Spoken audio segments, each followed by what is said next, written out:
Since the dawn of the 21st century, scientific discovery has rushed forward at lightning speed.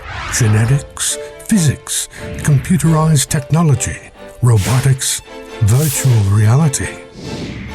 Join Derek and Sharon Gilbert as they uncover the truths behind this ultimate scientific deception. Welcome to SciFriday. Space, the final frontier, and welcome to SciFriday. I'm Derek Gilbert. I am Sharon Gilbert, and boy, I tell you what, for the last few episodes before we started off camera, I've said, okay, we're going to talk about space. Then we ended up talking about something else. Other things entirely, yes. Because that's how our brains are wired. So if you've had trouble keeping up with the Gilberts, you follow rabbit trails through. There are bunnies all over this house. You follow little bunny trails. But please download our app, which is not just a mobile app. It's we've got variants for Roku, for Apple TV. You can put us on the big screen, but iOS, Android, and Amazon Kindle Fire phones and tablets as well. You'll find it at gilberthouse.org/app or scifriday.tv/app. Either place, same app, but it gives you access to all of our content, plus a calendar of our upcoming events. And also an audio Bible. Yeah, so I love that. Really wonderful app. Because this is a Christian company that has designed this app. They maintain it. They keep everything going on it. They even help to upload it to the various places, so we don't have to worry about that.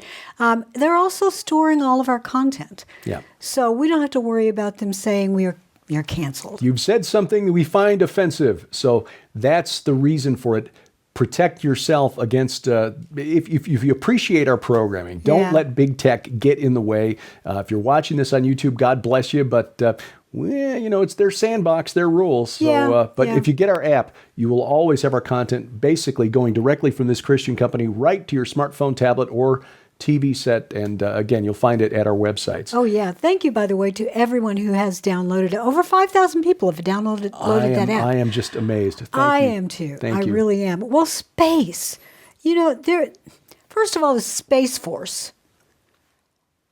I'm not even sure why they were designed in the first place, unless it's to monitor all the things that are happening, not just in the cislunar space, but also in the low orbit space, the LEO, low Earth orbit. There are a lot of pieces of tech floating around in our space. We have a garbage dump that is surrounding the Earth. We are developing a ring around the Earth of discarded space junk that is just floating. That could just stop and fall to Earth, because those low Earth orbit satellites, they are designed to be disposable. When they run out of juice, they just fall to Earth, and the presumption is they're so small, about the size of a microwave. They just burn up in the atmosphere. Exactly. Yeah. But sadly, those things can be a danger to the astronauts in the space stations, to future astronauts or future missions that go up into space, because these things are not all tracked. We don't know where all of these pieces of debris are. Well, that's part of the job of the Space Force, but I think Space Force is starting to sort of take over other theaters as well. I think we're going to see a Space Force that is a military mandate. That is why President Trump created Space Force as a new division of the military, because that will be the next battlefield. There are weapons that could be deployed from space that would be almost impossible to defend against. Technologies like the so-called rod of God, which is dropping like a telephone pole-sized rod of titanium from space, which would lead to a nuclear-level detonation on impact. It wouldn't explode, but just the impact, force of the impact would cause that kind of destruction. And it would be impossible to stop. It would be coming just too quickly for anybody to target and bring down. But, launching missiles from space or targeting other satellites that we depend on for GPS, which had become an integral part of targeting systems and controlling military on the battlefield. Yes, but like also defending the Earth from incoming threats. Yes, and to that end, NASA, you remember. I could tell you were going there. Yes, it was just two halves of the same brain. Crashed a spacecraft into an asteroid. This was Dimorphos, the small asteroid that was circling a slightly larger asteroid called Didymos. Yeah. Dimorphos, right. According to NASA, this was a resounding success. This was the Double Asteroid Redirection Test, or DART. And NASA is calling it this suicide spacecraft a great success. Now, what they did was they launched DART into Dimorphos, and they changed the orbit slightly. They gave it a tail because there was so much debris that was sort of exploded that it looked sort of like a comet for a little bit. Yeah. Dimorphos, about double the height of the Empire State Building, about 525 feet wide, orbiting an asteroid about 5 times larger. The orbit was reduced from 23 minutes to about 11 hours, reduced by 23 minutes to 11 hours and 23 minutes. So 11 hours 46 to 11 hours 23. They call that a big win.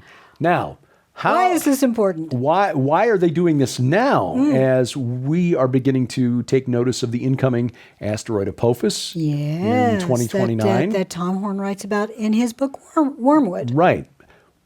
Is this NASA trying to prepare for something like that? And how do we take the lessons from this relatively small craft and relatively small asteroid into something like Apophis, which is considerably larger than Dimorphos? It's not Bruce Willis. He's not going to go up there and save the world.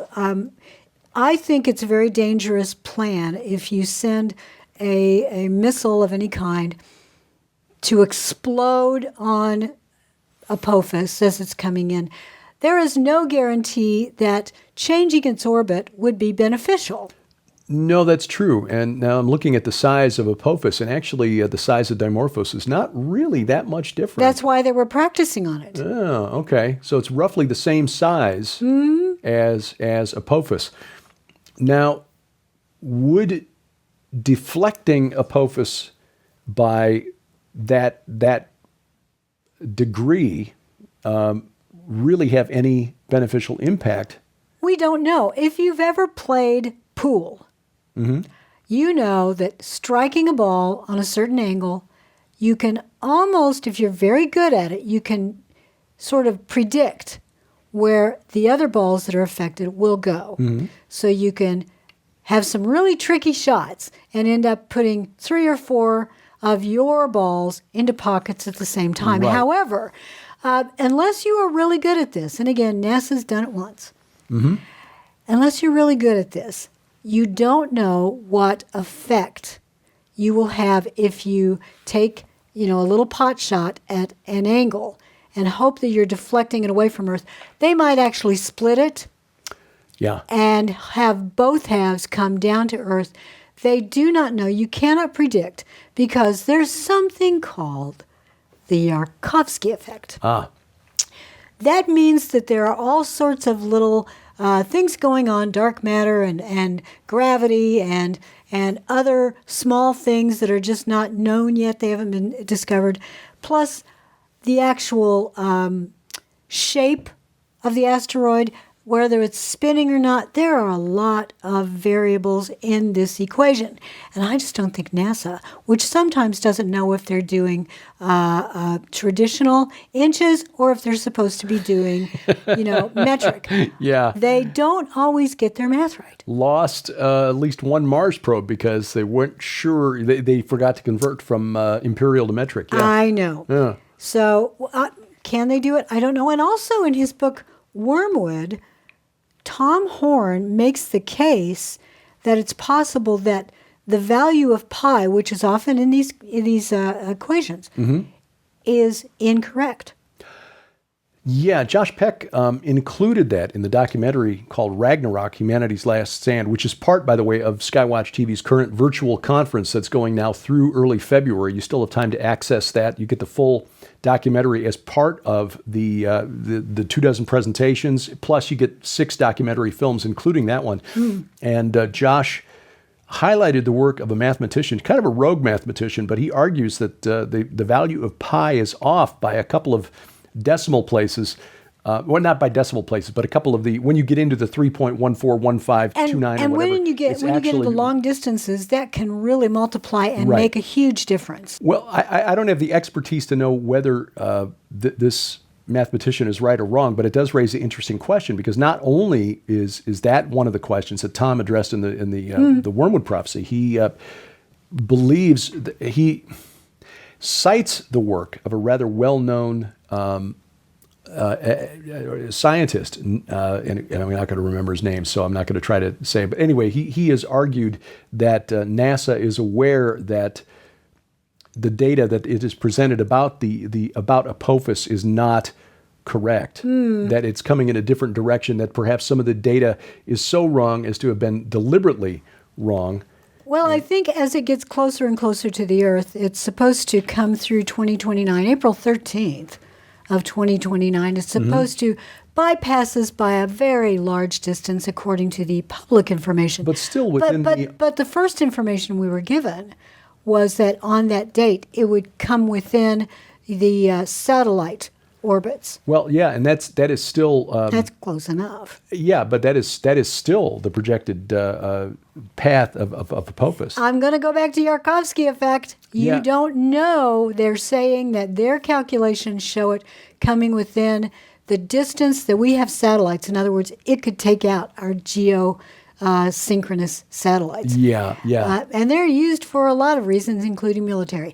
But it also could be that getting into that gravity well that's caused by all of those satellites and getting close to within our lunar distance, that those are Yarkovsky effects. In other words, things that we can't really plan on that will suddenly zoom it over right to Earth. We don't know. Yeah, Nathan Myhrvold. This is the guy that I was trying to remember. Former chief technology officer at Microsoft, holds a PhD in physics.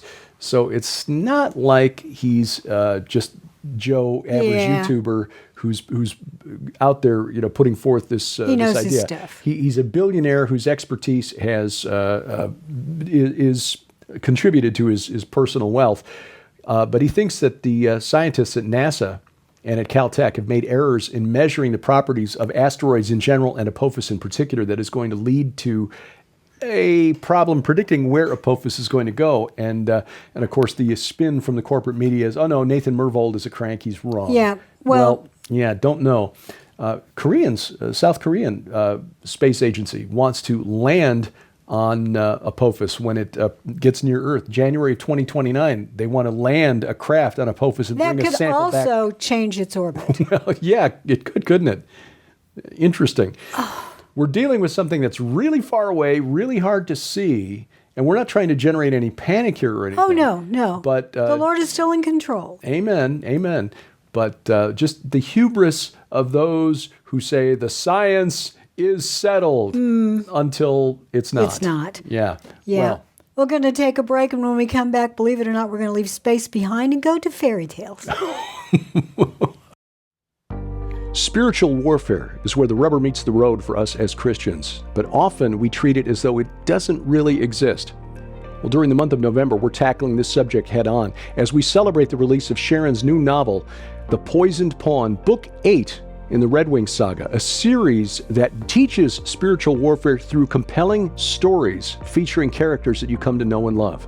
As part of this special package, we're offering the important new book by our friend Vicki Joy Anderson, They Only Come Out at Night, where she looks at the phenomenon of night terrors or sleep paralysis, examines what the medical community says about it, and then digs into the spiritual forces behind it. And the good news, that there is a way to make it stop. We're also offering our 2-disc DVD set, Unmasking the Ancient Gods, a series of presentations on spiritual warfare, everything from the UFO phenomenon to Jack the Ripper and spiritual warfare in the 19th century, which is really where the storyline of the Red Wing Saga begins. Bought separately, this package is worth $65, but it's yours for just $35 plus shipping and handling during the month of November only. Our spiritual warfare special offer, available only at our online store, gilberthouse.org/store. And as always, we thank you for your prayers and your support. Welcome back to SciFriday. I'm Derek Gilbert. I am Sharon Gilbert, and we want to remind you that we are still going to Israel in March of 2023. March 19th, in fact, and there is a third bus. We filled 2. A third bus has now been added to the tour so you can still get in.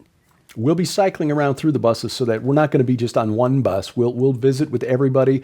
This is still a manageable size group. Enough people there that you can find a group of friends to visit places with, to make new friends. There are friendships that developed on these past tours now that continue yes. 4 years down the road. People on people in New Zealand, people in the UK, people in Norway, and all over. And all over the United States. We've Yes. got entire groups that still, they talk to one another through text messaging, and they're kind enough to include us sometimes because these people really love one another and they pray for one another. Yeah. And the last few years have been tough. So I think those groups that have formed, that was the Lord forming this nexus of family Right. worldwide, and He continues to do that.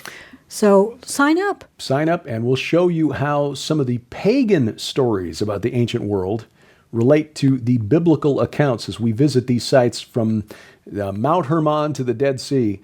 You'll find all the information at our website, gilberthouse.org/travel. It's interesting that you should mention pagan sites, and there are a lot of them in Israel. I think many people, when they think of Israel, they think of going to all of the traditional Hebrew Jewish sites and Christian sites. Sure. They see that Judeo-Christian ethic throughout but that's not necessarily true. There are a lot of pagan places there, archaeological places and actual places used today that you'll get to go to. But you know what? The story that I teased before the break That's kind of where I is went there with also, the, pagan you're stories. good. Yeah. Because you recently did a Halloween episode with Judd Burton regarding fairy tales. Right, and this was based on your suggestion because we've done, and you'll find this in our app under the A View from the Bunker interviews.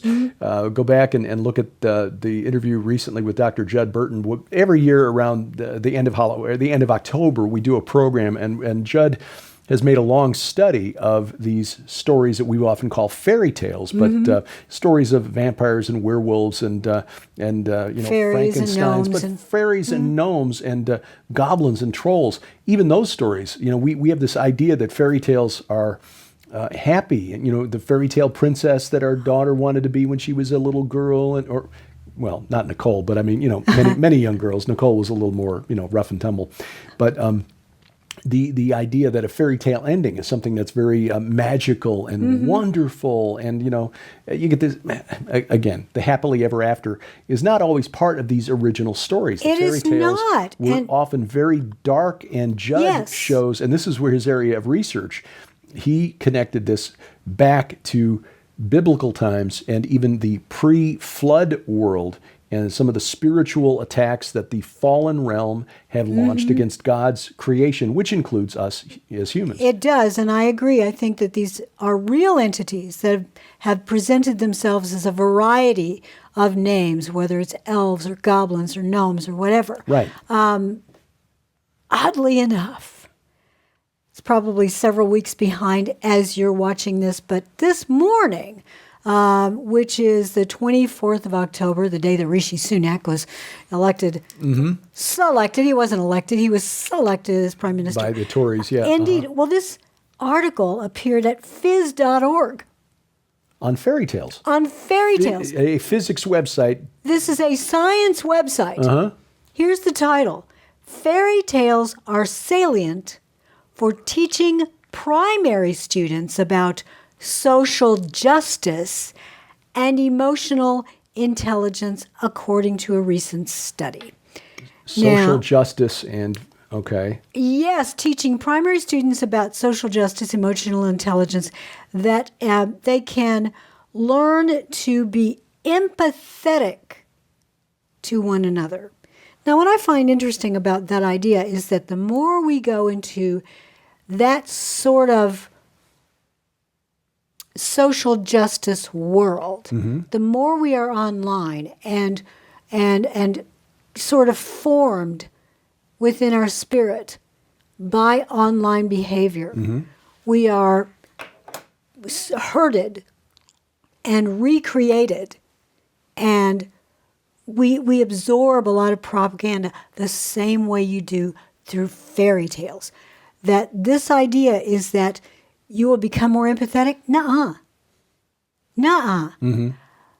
The online world, which is not quite the metaverse, but it's getting there, I think removes sympathy. Yeah.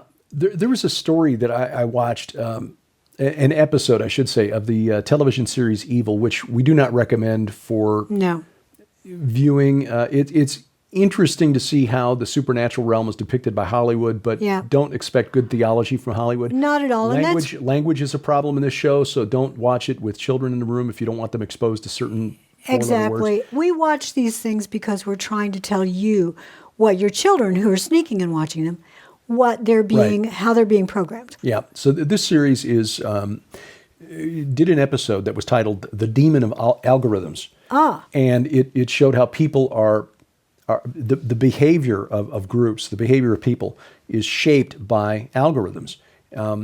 And we've talked about this before, how social media can really make you unhappy. If you spend too much time doom scrolling through your social media feeds, whether it's Twitter, Facebook, Instagram, Snapchat, whatever, and I'm sure that, we're old now. So there are a lot of social media sites that we're not really hep to, because like the Most kids of them. these days. Yeah. But they created a fictional equivalent of TikTok. Yeah. Where people post videos and then you try to get likes for doing things on TikTok. And people are doing more and more bizarre things in order to attract attention. It feeds a spiritual need, a psychological need, but a spiritual need as well for the approval of people out there. Yes. And the three main characters in the program, who are part of a team of assessors tasked by an archdiocese, Roman Catholic archdiocese. One is a priest, newly ordained. One is a psychologist who is kind of agnostic, believes in the supernatural, but doesn't really know what to make of it. And she's got weird things going on in her house that she's not aware of early on. Yes, and she's not really processing properly. And the third is a guy raised Muslim, but now he's an atheist, doesn't believe it. He's there to debunk. He's the tech expert. So they explore this, and as they get drawn into this this case, what appears to be demonic possession that is live streamed on this video service, they find themselves watching videos and getting drawn into darker and darker things.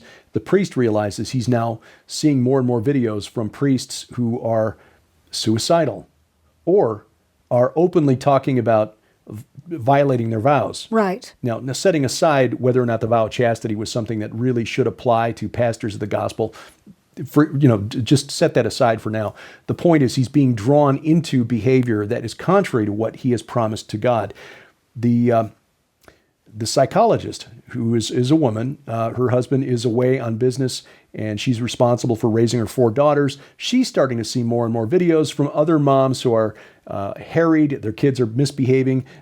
Hey, here's a way you can drink without anybody noticing it. And so they start comparing notes and realizing they're being drawn into these behaviors that are really not what they want. And they go and talk to the creators of the app, who say, well, look, if somebody gets murdered at a picnic spot, you don't blame the picnic spot. This is all about humans and the way humans respond to this. But it raises the question, what if these types of algorithms that serve up this content to us, whether it's video content or certain types of posts on our social media feeds, Twitter, Facebook, whatever, are really being manipulated to hurt us spiritually? Well, getting back to this idea of empathy, I think it is absolutely a mistake to believe that fairy tales will make you more empathetic, when the fact is that the fairy tale that we're being presented with is the internet and all of these social media sites. That is what's feeding us. That's the new cautionary tale. It's not working. It is making us less empathetic and sympathetic towards our fellow man, because we see it online, and that's just not real.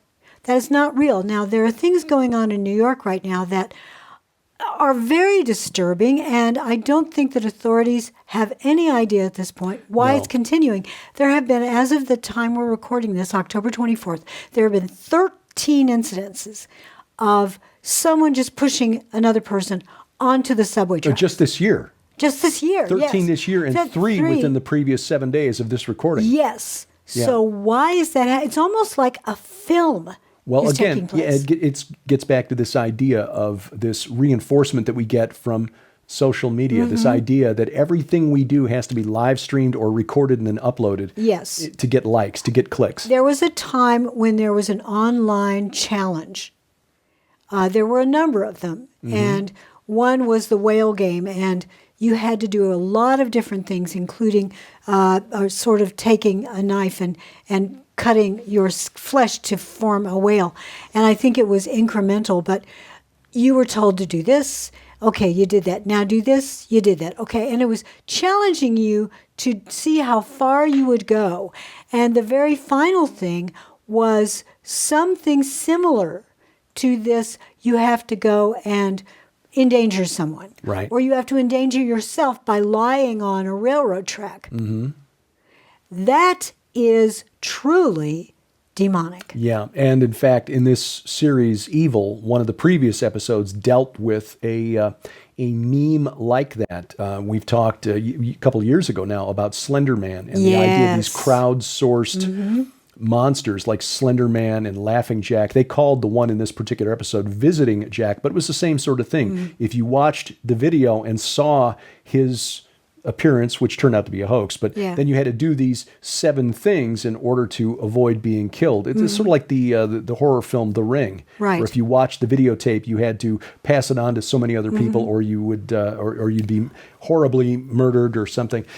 Again, are our behaviors being shaped by algorithms, and are those algorithms being spiritually influenced by external forces? Exactly. What is in the black box? One of the best known fairy tales is Little Red Riding Hood, and it's actually included as the graphic in this article. Little Red Riding Hood is to me, she is an example of children at risk online. Yep. And the wolf, think about it. She and the woodcutter, they managed to overcome the wolf. But grandma is eaten first.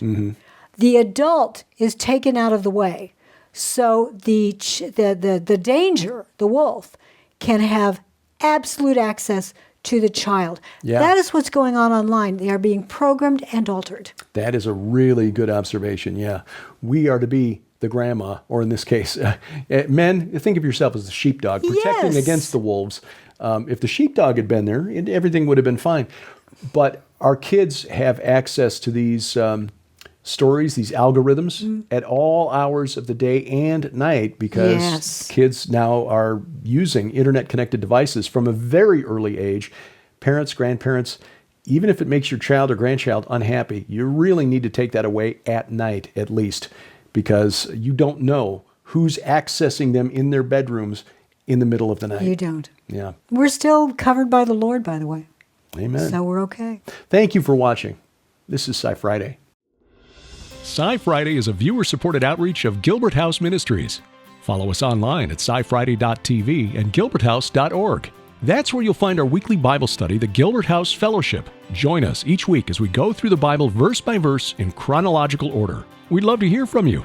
Contact us through our websites or drop us a line at P.O. Box 78, Crane, Missouri 65633.